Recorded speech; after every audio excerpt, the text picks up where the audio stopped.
आउज़ुबिल्लाहि मिनश्शैतानिर्रजीम बिस्मिल्लाहिर्रहमानिर्रहीम अस्सलामु अलैकुम वरहमतुल्लाहि वबरकातुहू। फ़ातिमा के किचन में खुशामदीद। उम्मीद है आप सब लोग ठीक ठाक होंगे, खैर आफ़ियत से होंगे। अल्लाह ताला आप सब को, मेरे देखने वालों को, सुनने वालों को अपने हिफ्ज़ व अमान में रखे, आमीन सुम्मा आमीन।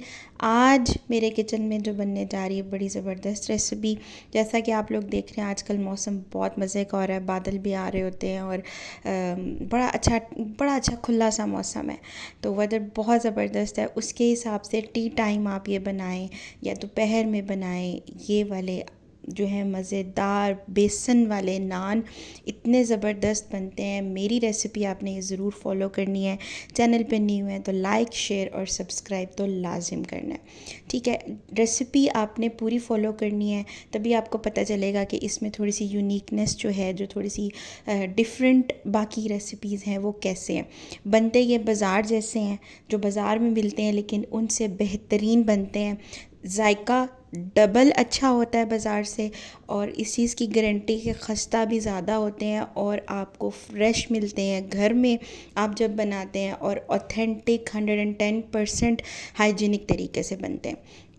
तो हमने यहाँ पे इंग्रेडिएंट्स ले लेने हैं। सबसे पहले आ गया था मेरे पास यहाँ पे एक प्याज, मैंने बारीक बारीक जैसे अंडे में चॉप करते हैं वैसे कर लिया था। और यहाँ पे आई थी हमारे पास जी 4 अदद हरी मिर्चें, उनको मैंने गोल गोल बारीक काट लिया था। 1 प्याली हरा धनिया लिया था, और 2 दरमियाने साइज़ के आलू लेके उनको मैंने इस तरीके से जो है ना छोटे छोटे चकोर जो है वो शक्ल में काट लिए थे। यहाँ लिए हैं मैंने 4 अदद नान, ठीक है। ये 4 अदद नान की रेसिपी है। यहाँ पे आया जी हमारे पास 1 चम्मच अजवाइन का, 1 छोटी चम्मच अजवाइन ली है, और 1 चम्मच आया हमारे पास साबुत धनिया, ठीक है, ये भी 1 चम्मच लिया है मैंने। यहाँ पे आया हमारे पास ज़रदा रंग, ये लिया है मैंने 2 पिंच के करीब। और यहाँ पे आया जी हमारे पास सूखा धनिए का पाउडर, ये आया हमारे पास 1.5 चम्मच, एक जो बड़े वाला चम्मच होता है। यहाँ आया हमारे पास हस्बे ज़रूरत नमक, और मैंने लिया है यहाँ पे थोड़ी सी हल्दी, तकरीबन आधे चम्मच के करीब। और यहाँ पे आया जी हमारे पास 2 चम्मच ज़बरदस्त मज़ेदार चाट मसाले के। ये चाट मसाले की रेसिपी इंशाल्लाह हम आपको ज़रूर शेयर करेंगे। और ये आया जी हमारे पास 1 चम्मच दादर मिर्च का कुटी हुई, और यहाँ पे आया जी हमारे पास 1 चम्मच बड़ी लाल मिर्च का पाउडर, ठीक है जी। बेसन लिए हैं यहाँ पे मैंने 2 बड़े कप, और ये हमारे पास इंग्रेडिएंट्स हो गए। तो आइए हम चलते हैं इसकी मिक्सिंग की तरफ। अच्छा जी, यहाँ पे मैंने बेसन को अच्छे से जो है वो छान लिया था और इसके लम्स तोड़ लिए थे। यहाँ पे मैंने डाला है सबसे पहले ज़रदा रंग, और अब यहाँ पे जा रहा है इसमें क्या कहते हैं जी हमारे पास नमक और हल्दी, ठीक है। नमक आपने अपने जो है वो फ्लेवर्स के हिसाब से, जितना आप ज़्यादा या कम खाते हैं उस तरीके से डालना है। और मैंने यहाँ पे थोड़ा थोड़ा डाला था, क्योंकि चाट मसाले में, जो ये मेरा घर का बना हुआ चाट मसाला है, तो इसमें ऑलरेडी नमक मौजूद होता है। इसके बाद डाल दिया हमने यहाँ पे सूखा धनिया का पाउडर, यहाँ गया हमारे पास दादर मिर्च कुटी हुई, और इसके बाद जाएगा जी हमारे पास यहाँ पे लाल मिर्च का पाउडर। और अब जा रही है जी हमारे पास यहाँ पे साबुत धनिया, ठीक है। ये देखें इस तरीके से साबुत धनिया मैंने डाल दिया है। और यहाँ पे अब जा रही है जी हमारे पास लास्ट, इसमें जा रही है जी अजवाइन, ठीक है। ये चीज़ें अब हमने इसमें डाल दी हैं, और ये आप देखें इस तरीके से। अब हमने इसमें डालना है जी पानी। पानी आपने जो है वो डालना है, तकरीबन मैंने यहाँ पे जग में भर के रखा हुआ था, लेकिन जितनी मुझे ज़रूरत लगी। पेस्ट मैं आपको बताती हूँ कैसा कितना थिक रखना है। थोड़ा सा मैंने डाला था और इसको बस मैंने मिक्स किया। ये देखें इस तरीके से बिल्कुल जो है ना ये इकट्ठा हो गया था, तो इसमें थोड़ा सा पानी मैंने और डाला, और इसको ये देखें इस तरीके से बैटर बनाया। थोड़ा सा सख्त बैटर मैंने इसका बनाया था। यहाँ पे इसको अच्छे से जो है ना मैंने मिक्स कर लिया था। ये आपके सामने किस तरह का बैटर था, काफ़ी ज़्यादा थिक आपको नज़र आ रहा है इसकी थिकनेस। और यहाँ पे बस थोड़ा थोड़ा करके पानी डालना है, वरना एक दफ़ा डालेंगे तो बहुत ज़्यादा वो जो है वो लिक्विड फॉर्म में आ जाएगा। तो ये देखें जी, ये अब जो है ना ये देखें क्या ज़बरदस्त अब इस बैटर की जो है ना वो थिकनेस। और ये देखें इस तरीके से आपने अच्छे से जो है इसको मिक्स कर लेना है, ताकि जितने भी मसाले हैं ना वो अच्छे से इसके अंदर जो है वो मिक्स हो जाएं, और अगर कोई लम्स वगैरह थे बेसन के तो वो भी टूट जाएं। ये देखें इस तरीके से ये बेसन का कलर और इसका टेक्सचर जो है वो आपके सामने, इसकी थिकनेस भी। और यहाँ पे डाल रहे हैं अब हम प्याज। प्याज देखें मैंने बहुत बारीक चॉप की थी, और ये मैंने एक डाली है 1 प्याज। और जाएंगे अब हमारे पास आलू। यहाँ पे आलू मैंने इनको बॉईल नहीं किया, आलू मैंने कच्चे रखे थे और काटे थे मैंने बहुत बारीक बारीक। हरी मिर्चें भी मैंने डाल दी हैं और यहाँ पे साथ ही हमारे पास जाएगा इसके अंदर हरा धनिया। और ये नान इतने ज़बरदस्त बनते हैं, मैंने अपने गेस्ट्स को बना के खिलाए थे और उनका रिएक्शन इंशाल्लाह मैं आपको बिल्कुल एंड में दिखाऊंगी। वो रिएक्शन आपने बिल्कुल भी मिस नहीं करना, तो वो रिएक्शन के लिए आपने मेरे साथ इस वीडियो में स्टे ट्यून्ड रहना है। तो ये देखें जी, इस तरीके से, ये देखें अब इस तरीके से मैंने इसको मिक्स कर लिया। आप देख सकते हैं ज़्यादा मैंने इसको पतला नहीं किया था। वो उसका रीज़न ये था कि जब हम वेजिटेबल्स डालते हैं बेसन के अंदर तो वो ऑलरेडी थोड़ा सा पानी छोड़ते हैं, और इसीलिए मैंने ये बाद में डाली थी ताकि जो है वो नमक मिर्च अच्छे से जो है वो बेसन के अंदर घुल जाए। ये देखें अब इसको मैंने, ये देखें ये थिकनेस है कि मेरे चम्मच के साथ जो है ना ये लगा हुआ है बेसन, कि मतलब बहुत ज़्यादा लिक्विड फॉर्म में नहीं है, वो नीचे गिर नहीं रहा।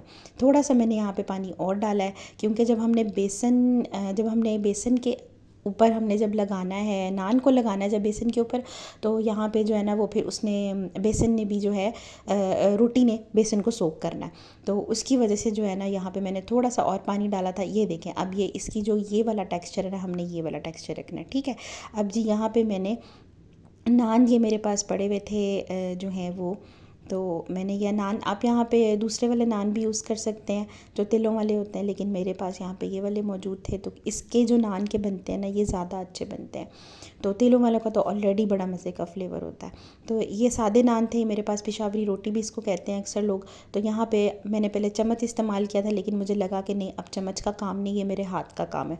तो फिर मैंने हाथों से जो है ना अब इसको अच्छे से, ये देखें इस तरीके से लगा लिया था इसके ऊपर, और इसके ऊपर आलू भी आ रहे हैं। अच्छे से मैंने इसको लगाना है ताकि कहीं से भी जो है ना वो बेसन जो है वो, रोटी जो है वो रह ना जाए। अब यहाँ पे मैंने एक पैन में ऑयल गरम कर लिया था, तकरीबन मैंने यहाँ पे 5 कप ऑयल के जो गरम किए थे, और फ्राइंग पैन में मैंने इस तरीके से अच्छा तेज़ गरम किया था, और ये देखें इस तरीके से मैंने डाल दिया। और इसकी शोर चेक कर रहे हैं आप, ये देखें कितनी ज़बरदस्त माशाल्लाह से फ्राइंग हो रही है। और थोड़ा थोड़ा जो है ना मैंने इसके ऊपर बस ये आलू और जो प्याज वगैरह था वो मैंने इस तरीके से थोड़ा सा डाल देना है, ताकि जो है वो खाने वाले जब खाएं तो हर एक नवाले में, हर एक बाइट में आलू प्याज और हरी मिर्च का जो फ्लेवर है ना वो उनके मुंह में आए, और पता चले कि ये घर में बने हुए हैं और बाज़ार से ज़्यादा बेहतरीन और बहुत मज़े के लजीज बने हुए हैं। तकरीबन बहुत लाइट फ्लेम पे मैंने इसको फिर कुक किया था ताकि बेसन जो है वो कच्चा ना रह जाए। तो ये देखें इस तरीके से करने के बाद मैंने इसको जो है वो इसकी साइड जो है वो मैंने पलट दी थी, और ये कलर आप देख सकते हैं कि कलर इसका बड़ा प्यारा आया है। और ये नान आपने ज़रूर ट्राई करने हैं। आजकल जैसा सब वेदर हो रहा है, आप चाय के साथ बनाएं या आप दोपहर में बनाएं, इसको आप चटनी के साथ सेव करें तो ये बहुत ज़बरदस्त, बहुत मज़े के लगते हैं। ठीक है जी, यहाँ पे इस तरीके से जो है ये फ्राई हो रहे थे। अच्छा जी, ये देख सकते हैं यहाँ पे जो है ये नान फ्राई हो रहे थे इस तरीके से। और ये देखें बड़े, मैंने इसको बहुत ज़्यादा तेज़ जो है वो फ्लेम नहीं की थी ताकि जल ना जाए या कलर ना ख़राब हो जाए इसका। तो ये आप देख सकते हैं इस तरीके से कलर इसका और फ्राइंग का तरीका, बहुत ज़्यादा आपने तेज़ फ्लेम पे इसको नहीं करना। ये देखें अब ये थोड़ा सा जो है ना ये जो बेसन और आलू थे ये थोड़े से नीचे भी चिपके हैं। तो यहाँ पे इस तरीके से मैंने इसको थोड़ी देर के लिए जो है ना फ्राई किया था, तकरीबन 1 से 1.5 मिनट लगा था फ्राई के लिए। दोनों साइड्स को मैंने तकरीबन 1 से 1.5 मिनट दिया था ताकि नान के अंदर तक अगर बेसन गया हुआ तो वो अच्छे से कुकड हो जाए और बिल्कुल भी वो कच्चा ना रहे, तभी तो इसकी क्रिस्पीनेस जो आएगी वो ज़्यादा ज़बरदस्त लगेगी। बाज़ार वाले जो होते हैं उसमें इतने थिकनेस होती है ऑयल की, मतलब वो आप 2-3 बाइट खाते हैं और उसके बाद वो ऐसे लगता है कि आपकी तबीयत बहुत ज़्यादा जो है वो हैवीनेस, फुलनेस हो जाती है। लेकिन ये वाले बड़े माशाल्लाह मज़े के बनते हैं। अच्छा, यहाँ पे मैंने इसी तरह ही अपने 3-4 नान जो थे वो बना लिए थे, और ये देखें आप इनका कलर देखें कि कैसे बने हैं, और कलर में और जायके में ये देखें बहुत ज़्यादा ऑयली नहीं थे बिल्कुल भी। आप कहना कि बहुत इन्होंने तबीयत देख कर दी हो खाने के बाद, तो ऐसा बिल्कुल भी नहीं था। आपने ज़रूर बनाने, अपने प्यारों को खिलाने। और ये देखें जी, जो गेस्ट आए हुए थे तो मैंने उनको बुलाया, थोड़ी सी ज़हमत दी, मैंने कहा आप मुझे बताएं ये कैसे बने हैं। तो उन्होंने कहा वेरी गुड, बड़े मज़े के बने हैं, बहुत अच्छे हैं। तो उन्होंने बल्कि मुझे ये भी कहा कि मैं बाज़ार से लेके ऐसी चीज़ें बिल्कुल नहीं खाता हूँ, ये सिर्फ तुमने घर में बनाया तो मैंने ये खाया है, क्योंकि ये घर का बना हुआ था और ये वाकई बहुत ज़बरदस्त था। आप लोगों ने भी घर में बनाने हैं, अपने बच्चों को खिलाने हैं, अपने प्यारों को खिलाने हैं, टी टाइम के साथ आपने इंजॉय करना है, और मुझे दुआ में ज़रूर याद रखना है। फ़ी अमानिल्लाह, अल्लाह हाफ़िज़।